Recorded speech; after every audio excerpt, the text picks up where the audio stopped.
could give you capacity to do things, to have servants, to have people work for you. That can make you arrogant. Atba', he mentions atba', followers, okay? People who follow you.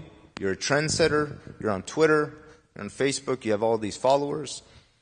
So you have influence, the capacity to influence people. That can make you arrogant.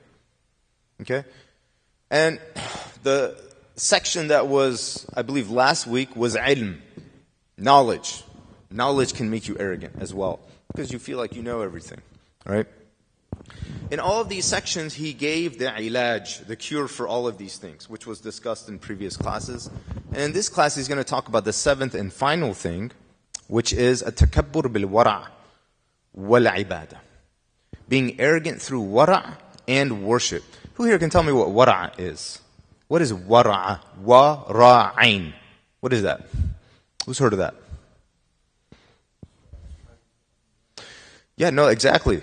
It's going to the next level. Of course, you know what taqwa is. Taqwa, right, is imtithal awamirillah wajtinab nawahihi, right? You do what Allah has told you to do. You avoid what He told you to avoid. That's taqwa. But if you just do the bare minimum, that's enough. But wara' is going to the next level. So now he's talking about people, they just dedicate their lives to worshiping Allah. That's it. They're dedicated to worshiping Allah. They go above and beyond. Okay? And so now he's going to talk about how this can also be a doorway to arrogance. You've now devoted your life. You're like, wait a minute, how I've just devoted my life to worshiping Allah subhanahu wa ta'ala. How is this now a risk for arrogance? Yeah, this is also a risk now to become arrogant. I just, I remembered the quote of Ibn Ata'Allah in his Hikam. Who's Ibn Ata'Allah, he says, رُبَّ مَعْصِيَةٍ تُورِثُ إِسْتِغْفَارًا خَيْرٌ مِنْ طَاعَةٍ تُورِثُ إِسْتِكْبَارًا. Sometimes it may be a sin that you do that makes you regretful and want to ask Allah for forgiveness is better for you than worship that you do that ends up making you arrogant because you think you're better than other people. And just as a quick review, what is takabbur? As defined by the Prophet Muhammad sallallahu alaihi wasallam. What is kibr? He defined it very clearly. What is it? Very clear definition. What is it? Yes, what is it? What is arrogance? What is it? It's two things, very simple, right? Batarul haqq wa ghamtun nas. You're stubborn against the truth, or you look down on other people. Okay? So with this type of arrogance, it has to do with looking down on other people. Because now, you have become so involved in worship, you become so dedicated in worship, you end up thinking yourself as pure, more pious, more worthy than other people, and that makes you start to look down on other people. Anything that makes you look down, you're looking from a perspective of you are elevated and they are below you. No matter what that is arrogance in Islam. Okay? So one of the doorways for that is someone who devotes themselves to worship, and now that makes them feel like other people who haven't done that are less than them. So this is how he begins. So that's a backdrop on the chapter, how we got to this point, and just kind of how he's going to frame the discussion now. So he says, السبب السابع التكبر بالورع والعبادة وذلك أيضا فتنة عظيمة على العباد. This is a huge test for the slaves of Allah subhanahu wa ta'ala. وسبيله أن يلزم قلبه وتواضع لسائر العباد. Now, the cure for this is to make yourself humbled before everyone else who's worshipping Allah subhanahu wa ta'ala. وهو أن يعلم أن من يتقدم عليه بالعلم لا ينبغي أن يتكبر عليه كيفما كان. First of all, he's like, okay, one of the people, now let's say you've dedicated yourself to just worshipping Allah. Understand something, that's still not better than the alim. That's still not better than the one who has knowledge of Allah. Okay? There's a clear difference between simply doing extra voluntary acts of worship. There's a difference between that status level and someone who has knowledge of God. Okay? he's going to get to a hadith here of Rasulullah sallallahu alaihi wasallam that describes the preference of knowledge to simply worship. But he's saying first and foremost, if you're one of those people who've dedicated their lives to worshiping Allah, alhamdulillah. But right off the bat, to humble yourself, know that that's not equivalent to someone who's dedicated their life to knowledge.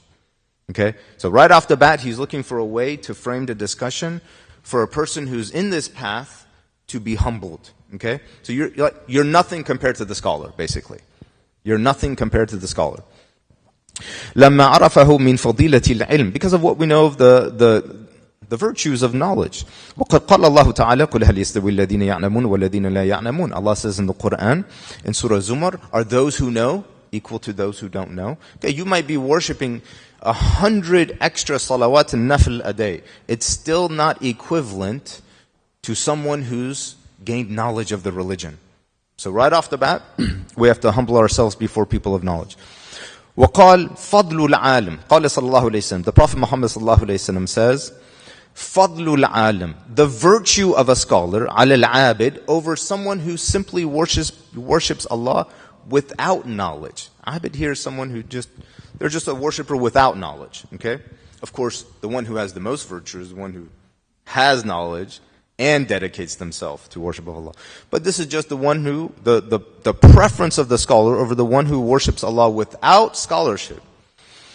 كَفَضْلِ عَلَى أَدْنَى رَجُلٍ مِّنْ أَصْحَابِي, is like my preference over the lowest of the Sahaba. The Prophet is saying, my preference, how I am preferred over the lowest of the Sahaba, that is how an alim, someone of knowledge, is preferred over someone who worships Allah without knowledge. Okay? So if we are not people of knowledge and we are not scholars, okay, there's always room for us to humble ourselves before people of knowledge.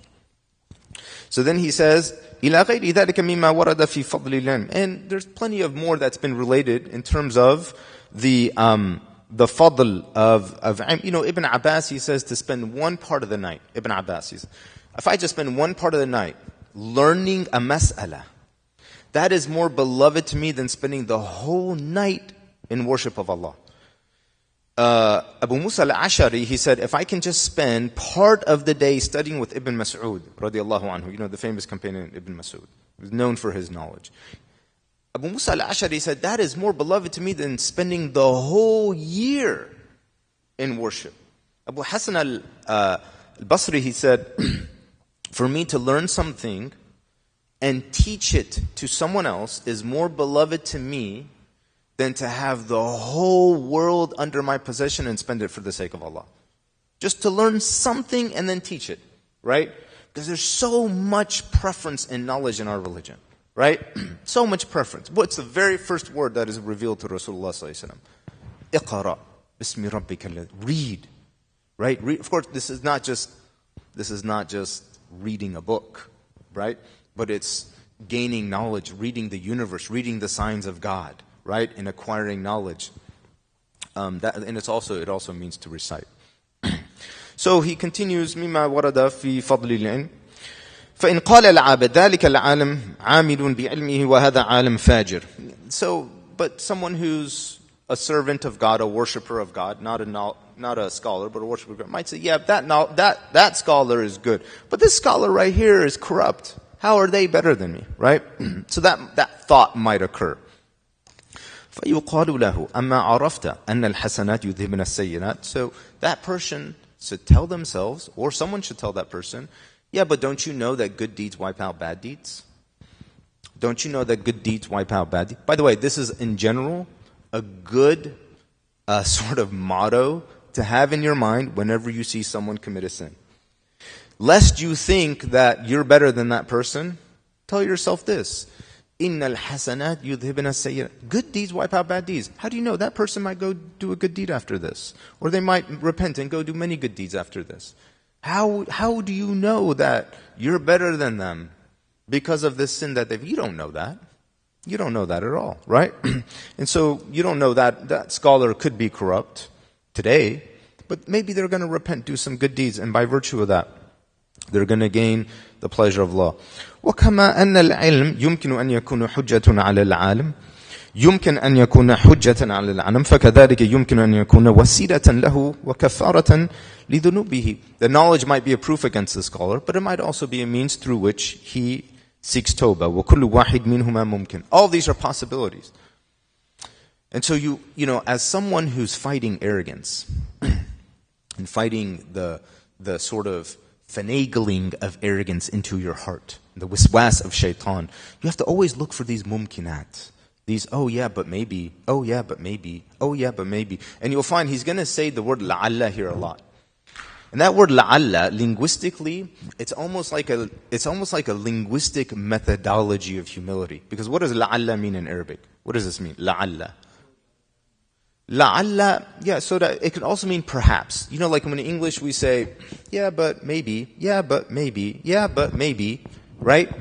That, yeah, but maybe, perhaps, that should always be just kind of swimming around the believer's head. Because whenever you see someone doing something wrong or bad, and you're about to think lowly of them, you got, yeah, but maybe they're going to do some good deeds later.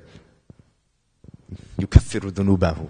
Yeah, but maybe, you know, they're going to make tawbah. Yeah, but maybe I'm going to fall into the same thing. I'm going to be even worse off. May Allah subhanahu wa ta'ala protect me. Yeah.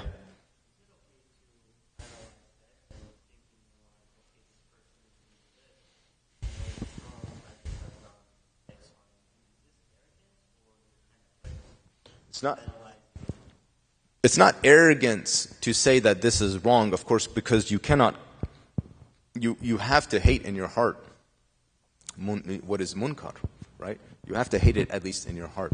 So to recognize it as wrong, the sin, of course that's a part of iman. But to look at the person committing the sin, that's different. And think lowly of them, this is one of the things Imam Ghazali is trying to warn us about. This is one of the ways arrogance sort of finds its way into your heart. Okay? Not the sin, but the sinner. So that's what he's focusing on. Okay? So then he says, you know, وقد وردت الأخبار بما يشهد لذلك وإذا كان هذا الأمر غائبا عنه لم يجز له أن يحتقر عالما بل يجب عليه تواضع له. You don't know what is hidden from you in regards to a scholar. You know, you can't just say, oh, this scholar is corrupt. And by the way, this is a lot of times Muslims do this, you know. They, you know, because we have famous personalities now, you know, and they're on YouTube, they're on TV and stuff, and the minute they slip or do something wrong, it's like, you know, it's all this sort of negative kalam about them, and in complete sort of disregard, wait a minute, these people, this is a scholar, right? And so there has to be some kind of room for looking for an excuse, is kind of what Imam Ghazali is saying. Of course, there's always case-by-case scenarios, and I'm not talking about anyone specifically. فَإِن قُلْتَ. Now, if you say, فَإِن صَحَّ هَذَا, if this is true, what you say about a scholar, okay, فَيَنْبَغِي أَنْ يَكُونَ لِلْعَالِمْ أَنْ يَرَى نَفْسَهُ فَوْقَ الْعَابِدِ. The same issue is going to happen for the scholar. They're going to see themselves as above and better than the one who doesn't have knowledge, right? So they fall into the same issue of arrogance. So now what happens? لقوله عليه الصلاة والسلام فضل العالم على العابد كفضل على الأدنى رجل من أصحابه. Because of the hadith we just mentioned, the Prophet Muhammad ﷺ says, the preference of a scholar over someone who's not a scholar is like the preference of me over the lowest of my companions. So then now the scholar, how does the scholar prevent himself from arrogance? فَعْلَمْ, he says, know this, أن ذلك كان ممكنا لو علم العالم عاقبة أمره. Okay? Yeah, an alim could think that if he knew the end of his affairs or her affairs. Okay? But you don't know the end of your affairs. Even if you're a scholar, you don't know what's going to happen to you in the end. وَخَاتِمَةِ الْأَمْرِ مَشْكُوكْ فِيهَا. Okay? The end result of everyone is mashkuk. It's doubtful. You don't know what's going to happen in your end. فَيَحْتَمِلُ أَنْ يَمُوتْ بِحَيْثُ يَكُونُ حَالَهُ عِنْدَ اللَّهِ أَشَدُّ مِنْ حَالِ الْجَاهِلِ الْفَاسِقِ. You might die. That scholar might die. Okay? He's speaking to the scholar now, lest the scholar become arrogant. You might die, and your condition will be even worse than the ignorant one who you became arrogant as a result of. You don't know that. Of course, we know the famous hadith of the Prophet Muhammad ﷺ, وَإِنَّ رَجُلًا يعمل بعمل أهل الجنة حتى ما يكون بينه وبينها إلا ذراع فيسبق عليه الكتاب فيعمل بعمل أهل النار فيدخلها. A person might act according to the acts of a person of paradise, and they're about to die, and there's nothing between them and death except this much, like a handspan, meaning it's very close, the time of their death.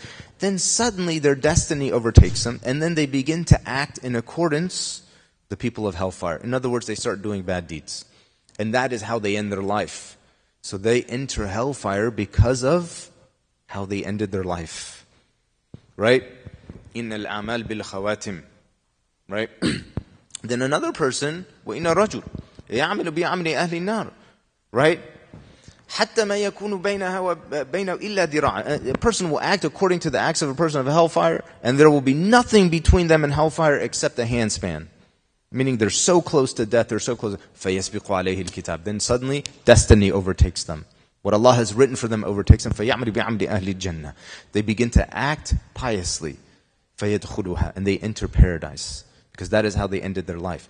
Do you know how you're going to end your life?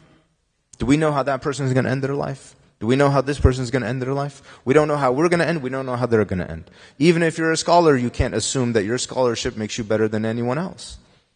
Because you don't know how you're going to end, you don't know how they're going to end. So he's saying if the scholar knew how they're going to end, okay, but no one knows how they're going to end. وَمَا تَدْرِي نَفْسٌ بِأَيِّ أَرْضٍ تَمُوتُ. You don't know where you're going to die. You don't know how you're going to die. You don't know in what condition you're going to die. Right? And so, there's no room for anyone to be arrogant. Imam Ghazali is saying, right? So he's saying you might die in that state and you're worse off than that jahil. لِذَنْبٍ وَاحِدٍ كَانَ يُحْسِنُهُ هَيِّنًا وَهُوَ عِنْدَ اللَّهِ. Because of one sin maybe, that you thought was insignificant, but it was great in the sight of Allah. By the way, there's a principle in usul, right? قواعد فقهية. استصغار الذنوب كبيرة. Okay?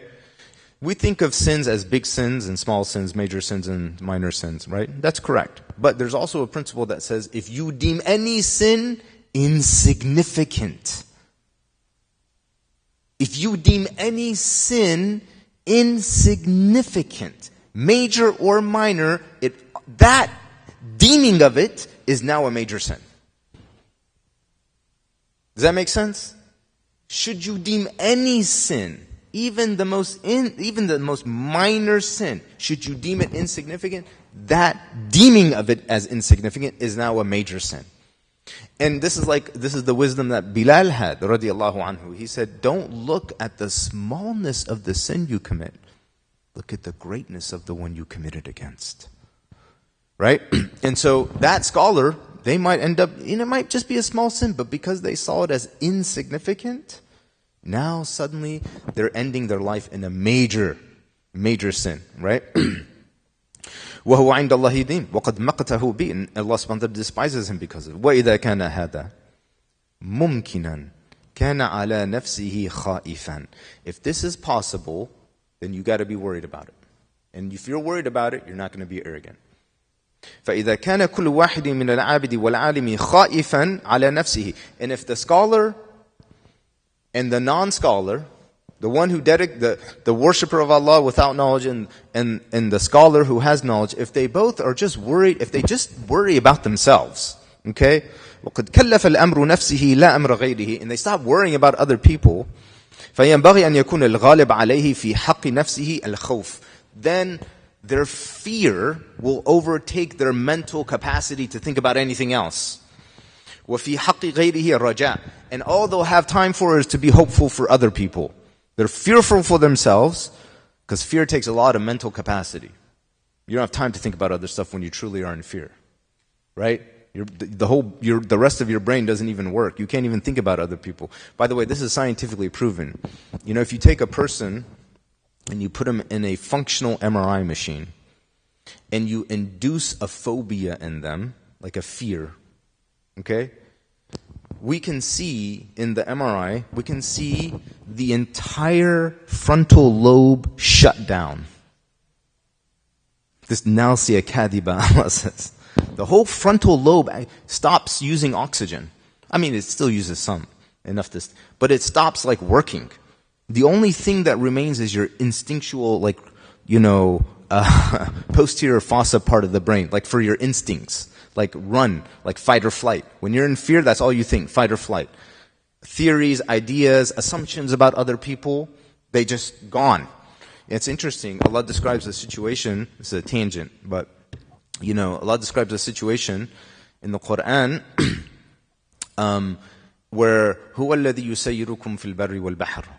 People go out into the sea. And the imagery is like people who likely do not believe in God, right? And the situation is good, it's fine, beautiful weather. Then suddenly, the weather gets bad. The waves begin to rise. وَجَاءَهُ الْمَوْجُ مِنْ كُلِّ مَكَانٍ وَظَنُّوا أَنَّهُمْ مُحِيطَ بِهِمْ. And at that moment, you think you're going to die, right? And that person, in that moment where they're in complete fear and their whole brain has shut down, they're not calling out to other gods, they're not thinking about other people, they just have one thing on their mind, دَعُوا اللَّهَ مُخْلِصِينَ لَهُ الدِّينَ. They call out to Allah with utter sincerity. There's no atheist in a foxhole, right? As they say, right? In other words, the whole point of this, when you're in fear, you can only worry about yourself. The whole rest part of your brain shuts down. It doesn't have space to think about other people. So if you really have khashya of Allah subhanahu wa ta'ala, and you're worried about, is my deed really sincere? Is this really going to be accepted? He's going to get into this a little bit more. You don't have time to worry about this brother and that sister and what they did, and let me tell you what this person did, and oh my God, you're not going to believe what they did. You don't have time. Nobody has time for that. If you're truly subsumed, right, with realizing your own shortcomings and you're afraid because of that.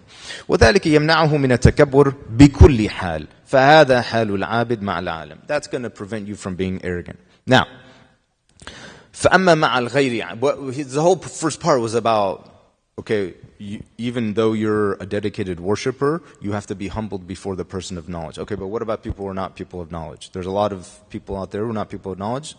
How do you stay humble before them? أما غير العالم فهم منقسمون في حقه إلى مستورين وإلى مكشوفين. Okay, so there's two types of other people out there, he says. People whose bad deeds are obvious and they're just public, and people who are, you don't know how their lives are. Their lives are covered, okay? So he says, فَيَنْبَغِي أَنْ لَا يَتَكَبَّرَ عَلَى الْمَسْتُورِ فَلَعَلَّهُ أَقَلُّ مِنْهُ ذُنُوبًا. And with regards to people who you don't know anything about their lives, tell yourself this. Here's that word لَعَلَّ again. Perhaps, maybe, you see, you're going to see this word a lot. Maybe, it might be that they have less sins than you. Okay? I think this was also an advice of Bilal. Anytime you meet someone, they're either younger than you or they're older than you. If they're younger than you, just think right off the bat, they have less sins than I do. They're better than me. And if they're older than me, just think right off the bat, they have more good deeds than I do, they're better than me. Right? And so, what you can think about these people whose lives you don't know anything about, okay, just think they probably have less sins than you do. Right? And so that is humbling. وَأَكْثَرُ مِنْهُ عِبَادًا. And they probably have more good deeds than you do, and that's humbling. وَأَشَدُّ مِنْهُ حُبًّا لِلَّهِ. And maybe they love Allah more than you do, and that's humbling, right? وَأَمَّا الْمَكْشُوفْ حَالُهُ. Now what about the person, so that's easy, but what about the person who's obviously committing sins, and it's all over Facebook, it's all over the news, okay, it's all over the community, it's all over WhatsApp, everyone's talking, everybody knows about it. How do you see that person as better than that? Now that's difficult, let's be honest, that's difficult, right? So now he's going to get into that, right? So he says, وَأَمَّا الْمَكْشُوفْ حَالُهُ إِنْ لَمْ يَظْهَرُ لَكَ مِنَ الذُّنُوبِ إِلَّا مَا تَزِيدُ عَلَيْهِ ذُنُوبَكَ فِي طُولِ عَمْرِكَ. Even if what you see of them is more sins than you've done your entire life, فَلَا يَنْبَغِي أَن تَتَكَبَّرَ عَلَيْهِ وَلَا يُمْكِنُ أَن تَقُولُهُ وَأَكْثَرُ مِنِّي ذَنْبًا لأن عدد ذنوبك في طول عمرك وذنوب غيرك في طول عمري لا تقدر على إحصائها حتى تعلم الكثرة. You still can't say, okay, that I'm better than them, because you can't count sins. You don't know how much longer you're going to live. You don't know how many more sins you're going to accumulate. Okay?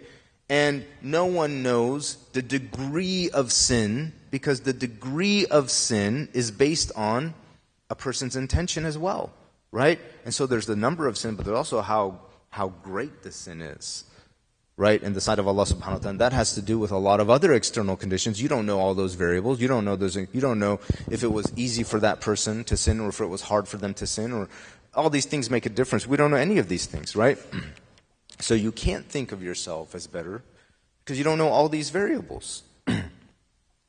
نعم يمكن أن تعلم أن ذنوبه أشد كما لو رأيت منه القتل والشرب والزنا. You might even see them kill someone. You might even see them commit fornication. You might see them drink alcohol. مع ذلك فلا ينبغي أن تتكبر عليه. You still can't see yourself better than them. Remember, he's not talking about the sin. He's talking about the sinner. You still can't see yourself as better than them. إذ ذنوب القلوب من الكبر والحسد والرياء والغفل واعتقاد الباطل والوسوسة في صفات الله تعالى وتخيل الخطأ في ذلك كل ذلك شديد عند الله. You don't know what's going on the inside. And riya, showing off, shirk, lack of sincerity, all of these things are even greater in the sight of Allah. And you might have those things and they might not. So he says, فَرُبَّمَا جَرَى عَلَيْكَ فِي بَاطِنِكَ مِنْ خَفَايَ الذُّنُوبِ مَا سَرَّتْ بِهِ عِنْدَ اللَّهِ مَمْقُوتًا.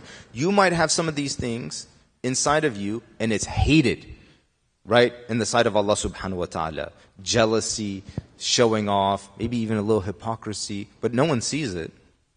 Okay? But you don't really know what you have, right? And so you think about that. وَقَدْ جَرَى لِلْفَاسِقَ الظَّاهِرَ الْفِسْقِ مِنْ طَاعَاتِ الْقُلُوبِ مِنْ حُبِّ اللَّهِ. And that person who's sinning, they might have something in their heart. They might have something in their heart that Allah loves. They might have ikhlas. They might have love of Allah and His Messenger. You know the story of Umar radiallahu anhu about the man named Abdullah the alcoholic, who used to be called the donkey. You heard this story? Umar radiallahu anhu, he says, كان في عهد رسول الله صلى الله عليه وسلم رجلا اسمه عبد الله. There was a guy at the time of the Prophet Muhammad صلى الله عليه وسلم, his name was Abdullah. يلقب حمارا. He used to be called donkey, like donkey man. This is a joke. And كان يضحك رسول الله صلى الله عليه وسلم. He used to make the Prophet laugh. Clearly this guy's like a comedian.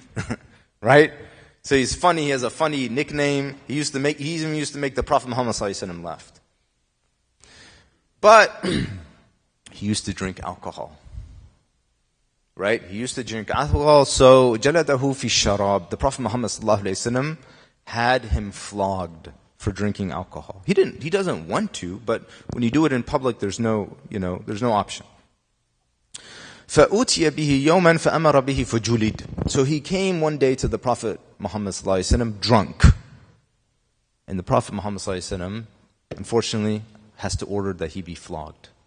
فَمَرَّ بِهِ رَجُلٌ مِّنَ الْقَوْمِ.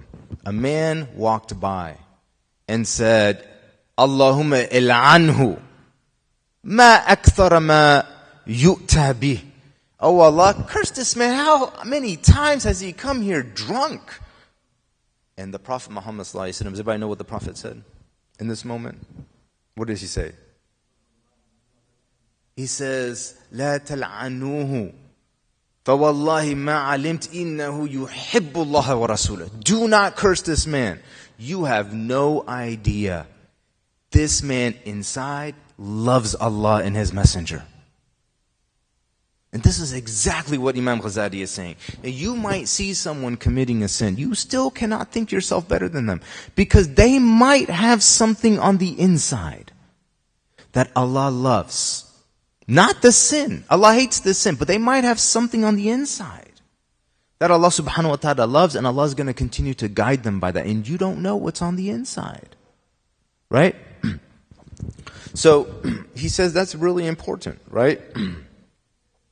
And so he says, "Ma anta khalin anhu." And you might not have those things that person, that sinner has, but on the inside is beloved to. You might not have those things. وَقَدْ كَفَّرَ اللَّهُ بِذَلِكَ عَنْهُ سَيِّئَاتٍ. And Allah might forgive that person of their sins because of that inherent trait that they have on the inside that Allah subhanahu wa ta'ala loves. فَيَكْشِفُ الْغِطَاءَ يَوْمَ الْقِيَامَةِ.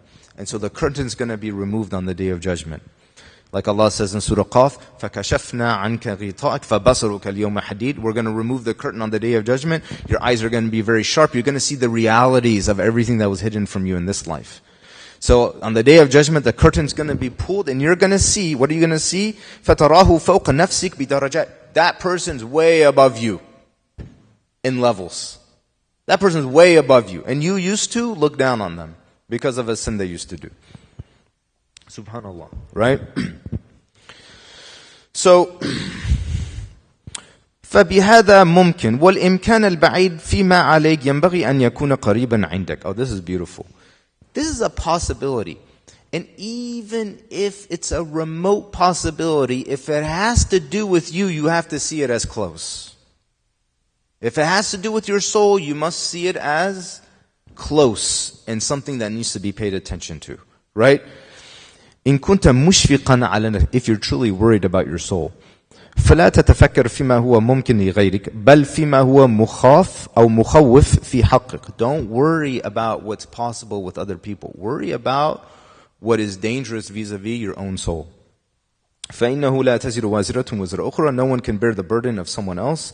وعذاب غيرك لا يخفف شيئا من عذابك. And even if someone else is punished for a sin, it doesn't do anything to take away from what you can be punished with because of the arrogance of your sin. Because of how you see that person. Even if someone else is punished for a sin, it doesn't take anything away from how you might be punished if you become arrogant as a result of how you view that person. Right? وأن ترى نفسك فوق غيرك وقد قال وهب ibn Munabbah. So Wahab, he says this quote from Wahab ibn Munabbah. Wahab ibn Munabbah, he's a Yemeni scholar, he's a tabi'i. He dies, I think, around the year 730 or something. He's from the tribe of Banu al-Ahrar. They're a Yemeni tribe. They're actually of Persian origin. But he was a well-known scholar. And he says that, he says, مَتَمَ الْعَقْلُ عَبْدْ حَتَى يَكُونُ فِيهِ عَشْرُ خِصَالٍ. Your intelligence will never be complete until you have 10 characteristics. So Imam Ghazali says he mentions 9 of them, and then when he gets to the 10th one, he says, and then he puts them in quotes here, الْعَشْرُ وَمَا الْعَشْرُ. Now the 10th one, so this is Wahab ibn Munabbah speaking. The 10th one, and boy, let me tell you about the 10th one. He says, بِهَا سَادَ مَجْدُهُ وَبِهَا عَلَى ذِكْرُهُ. If you have this, your reputation will precede you. Meaning this is what makes you truly noble before people. And تَرَى النَّاسَ كُلَّهُمْ خَيْرًا مِنْ. That you see everyone better than yourself. That's it. Okay, but then he explains this. وَإِنَّمَا النَّاسِ عِنْدَهُ فِرْقَتَانِ فِرْقَةٌ هِيَ أَفْضَلُ مِنْهُ وَأَرْفَعُ وَفِرْقَةٌ هِيَ شَرٌّ مِنْهُ وَأَدْنَى. Now obviously people, you are vis-a-vis other people. Other people are either going to be better than you or they're going to be less than you. Okay, that's the reality of it. But you still have to be humbled before everyone. فَهُوَ تَوَاضُعْ لِلْفَرِيقَتَيْنِ جَمِيعًا بِقَلْبِهِ. Now, obviously, if people are better than you, it's easy to figure out how you're humble before them. But what about people who are less than you? Okay? إِنْ رَأَى مَنْ هُوَ خَيْرٌ مِنْهُ سُرَّهُ ذَلِكَ وَتَمَنَّى أَنْ يَلْحَقَ بِهِ. Now, if you see someone who's doing more than you, who's doing more good deeds than you, and that makes you happy, you want to catch up with that person, okay, that's understood. But what about if you see someone who's doing less good than you, and it seems like they're not doing the same as you, maybe they're not at the same level, right? وَإِنْ رَأَى مَنْ هُوَ شَرٌ مِنْهُ قَالَ لَعَلَّ. Here's this word again. If he sees someone who's worse off than him, in deeds, in good deeds, or in committing sins, he says, maybe, perhaps, he hears that word again, لَعَلَّ. Right? It might be لَعَلَّ, right? هَذَا يَنْجُو وَأَهْلَكَ أَنَا. Eventually this person's going to be saved, and my soul could be destroyed eventually. Again, we never know what's going to happen in the end. فَلَا تَرَاهُ إِلَّا خَائِفًا مِنَ الْعَاقِبَةِ وَيَقُولْ لَعَلَّ بِرَّ هَذَا بَاطِنٌ. And that person might say, maybe this person's goodness is all on the inside. All the stuff they're doing on the outside, that's evil. Okay, I can see that, but maybe there's all this goodness on the inside I can't see. Right? And so he says, فَذَلِكَ خَيْرٌ لَهُ وَلَا أَدْرِي لَعَلَّ فِيهِ خِلْقًا كَرِيمًا بَيْنَهُ وَبَيْنَ اللَّهِ. Maybe there's some good inherent characteristic in them that is between them and Allah. And Allah knows it and no one else knows it. فَيَرْحَمُهُ اللَّهُ وَيَتُوبُ عَلَيْهِ. Again, these are all the words of Wahib ibn Munabbah. Imam Ghazali is just quoting him. So Allah is going to repent towards this person and He's going to have mercy on them. وَيَخْتُمُ لَهُ بِأَحْسَنِ الْأَعْمَالِ. He's going to allow him to end, or He's going to allow her to end her life in the best of deeds. وَبَرِّ, and maybe my goodness, ظاهر, is just out in the open for everyone to see. فَذَلِكَ شَرٌّي, and that's not exactly good for me. I don't have any goodness on the inside maybe. فَلَا يَأْمَنُ فِي مَنْ أَظْهَرَهُ مِنَ الطَّاعَةِ أَنْ يَكُونَ دَخْلَهَا الْآفَاتِ فَأَحْبَطَتْهَا. Maybe you're doing all kinds of good deeds, but then maybe all of these corrupting factors are coming into it, right? And making them habatat, like end up being nothing. Like for example, a person who shows off, right? Or they don't have true sincerity, or their intention is not pure, right? I don't know. Maybe that person on the inside, there's a lot of goodness and Allah forgives them because of the goodness that they have of something else. You know, maybe they take interest from people and they're financially corrupt, but maybe they also end up giving a lot of sadaqah. And Allah is eventually going to guide them because of that, you know? And, you know, maybe this person committed fornication or something. But maybe they have something else, like they have so much forbearance, they just never get mad at anyone. And by virtue of that, Allah's going to continue to guide them. Right? You don't know. So all Imam Ghazali is trying to do, he's trying to fix our perspective. Because the perspective of it's when you look at someone, it's when you look at a situation, and then this thought begins to develop inside of you. That thought, that assumption, that dhan, وَإِنَّ dhan أَكْذَبُ الْحَدِيثِ, and assumptions are the most dishonest form of speech. Right? The Prophet Muhammad ﷺ, that assumption is what destroys you. So if assumption is what destroys you, right, then he's trying to create a way for you to make the best assumptions. And that's what this is all about. So he says, فَحِينَئِذًا كَمُلَ عَقْلُهُ. That person's intelligence is then going to be completed if they do all of this, right? وَسَادَ أَهْلُ زَمَانِهِ, and they're going to be the leader of their people. فَهَذَا كَلَامُهُ وَبِالْجُمْلَةِ. So he says, and in general, فَمَنْ جَوَّزَ أَنْ يَكُونَ عِنْدَ اللَّهِ شَقِيًّا وَقَدْ سَبَقَ الْقَضَاءُ فِي الْأَزَلِ بِشَقْوَتِهِ فَمَا لَهُ السَّبِيلُ إِلَىٰ أَنْ يَتَكَبَّرَ بِحَالٍ مِنَ الْأَحْوَالِ. Eventually, if what was written for you is that you're going to be a person of shaqwa, your arrogance is eventually going to get to you. And all your wealth is going to go towards in some way spending it for that reason. وَإِذَا غَلَبَ عَلَيْهِ الْخَوْفُ رَأَى كُلَّ أَحَدٍ خَيْرًا مِنْ نَفْسِهِ وَذَلِكَ هُوَ الْفَضِيلَةُ. But eventually if fear overtakes you, and then you're going to see everyone else is better than you, and that's going to be what's good for you. كما روي عن عابد أوى إلى جبل فقيل له في النوم ائتي فلانا الإسكافي فاسأله أن يدعو لك. So he's mentioning a story. I don't know the backdrop of this, but a story of a person who went to the mountains to worship Allah subhanahu wa ta'ala like an abid, right? And he had a dream. He had a dream to go to this iskafi, this person who molds and mends shoes, right? Like someone who's kind of seen as a low position economically in society. And he has a dream where someone comes to him and says, go to this person and ask them to make dua for you. فَأَتَاهُ فَسَأَلْهُ عَنْ عَمَلِهِ. So he goes to that person, then begins to, so he asks him for dua, but then he asks him, like, what do you do? Like, what do you do all day? I'm curious about you, right? فَرَجَعَ هُوَ وَيَقُولْ إِنَّ هَذَا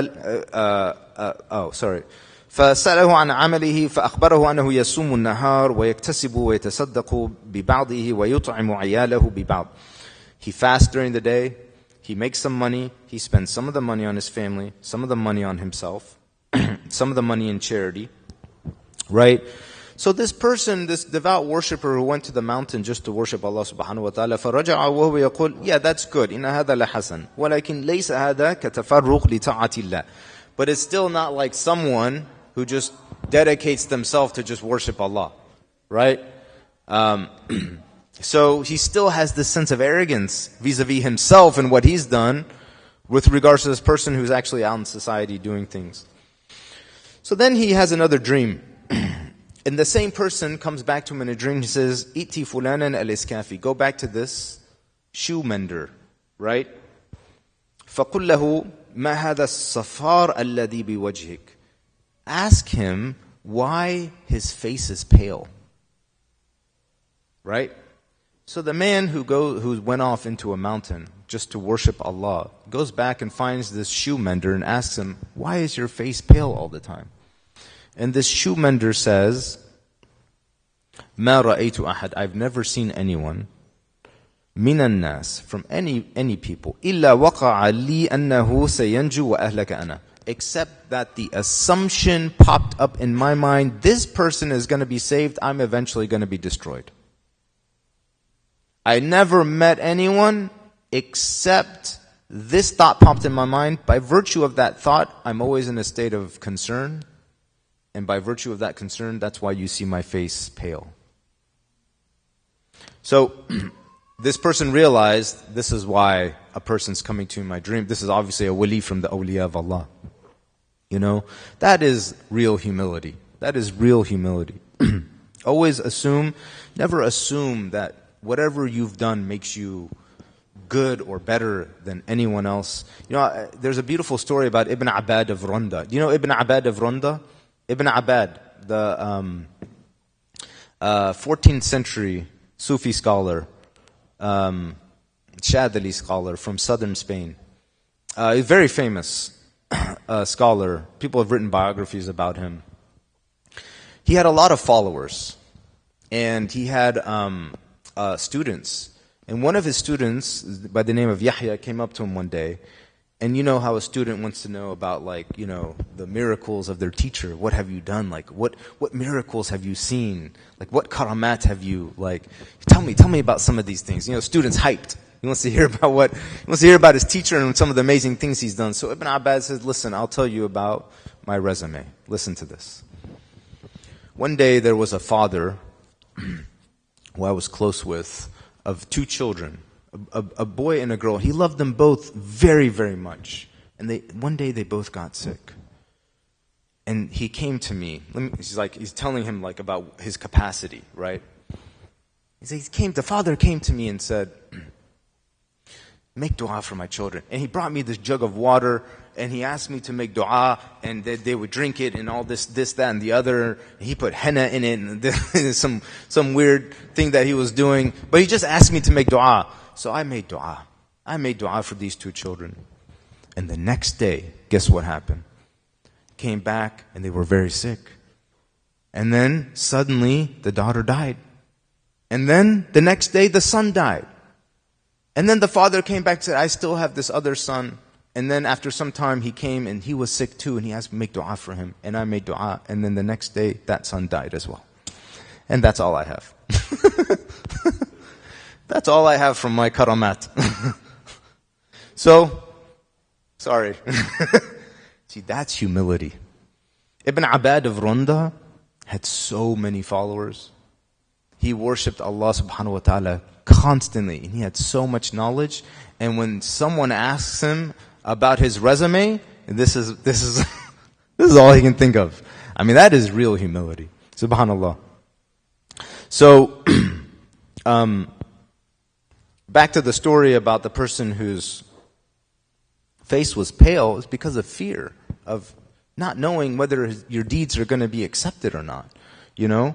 And that fear and that hope, that balance between fear and hope, that is what blocks arrogance. You know, Imam al-Tahawi, he says in his Aqidah Tahawiyya, Al-amnu wal-ya's yanqulani an millati al-Islam. Too much confidence, too much security, or too much despair, both of them can take you out of Islam. You're too confident, or you're too much they can both take you out of Islam, right? وَسَبِيلُ الْحَقِّ بَيْنَهُمَا لِأَهْلِ الْقِبْلَةِ. But the way of the truth is between these two things for the people who pray towards the Qibla. And by the way, Imam al-Tahawi always says لِأَهْلِ الْقِبْلَةِ because it is such a comprehensive, inclusive term. And his aqidah, he wasn't trying to exclude people. He wasn't trying to exclude Muslims. He was trying to include as many Muslims as possible. So he always says, لِأَهْلِ qibla. He doesn't say لِأَهْلِ الْحَقِّ. Right? And so, that fear and that hope, the balance in between those two things, that is what really prevents that arrogance from coming in. Because you do a good deed, you don't know. You're worried that's not going to be accepted, right? But you're hopeful that it is, okay? And you see someone else do a bad deed, right? You're hopeful that they're going to be forgiven by Allah subhanahu wa ta'ala, and you're worried that they're not. And that's it. And so this fear and this hope, إِنَّ الَّذِينَ هُمْ مِنْ خَشْيَةِ رَبِّهِمْ مُشْفِقُونَ. He quotes the ayat from Allah subhanahu wa ta'ala, says, those who are, مِنْ خَشْيَةِ رَبِّهِمْ مُشْفِقُونَ. They're ever in a state of khashiyah before Allah subhanahu wa ta'ala. And, Allah subhanahu wa ta'ala says, إِنَّا كُنَّا قَبْلَ فِي أَهْلِنَا مُشْفِقِينَ وَقَدْ وَصَفَ اللَّهُ تَعَالَى الْمَلَائِكَةِ. He says about the malaika, the angels, okay?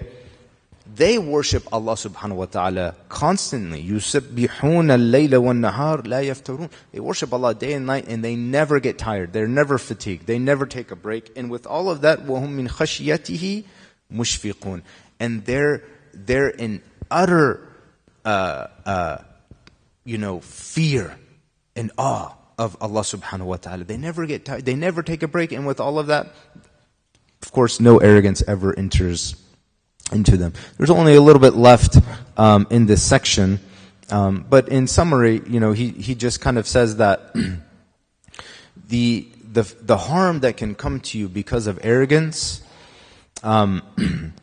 ما يفسده العابد بإدمار الكبر واحتقار الحق والنظر إليهم بعين الاستسقار أكثر مما يصلحه بظاهر الأعمال. The arrogance that can affect you on the inside, the harm that can cause, is way more than the good of just a public showing of deeds. So concern of what is happening on the inside is very, very important. We have this principle in Usul, Dar'ul Mafasid Muqaddim ala Jalb al-Masalih. Avoiding harm always has precedence over bringing good, so avoiding the harm of arrogance has precedence. And if there's anything good that I have said, that is by the blessing of Allah. If there's anything wrong that I have said, that is from my own shortcoming. أقول قولي هذا وأستغفر الله. سبحان ربك رب العزة عما يصفون وسلام على المرسلين والحمد لله رب العالمين.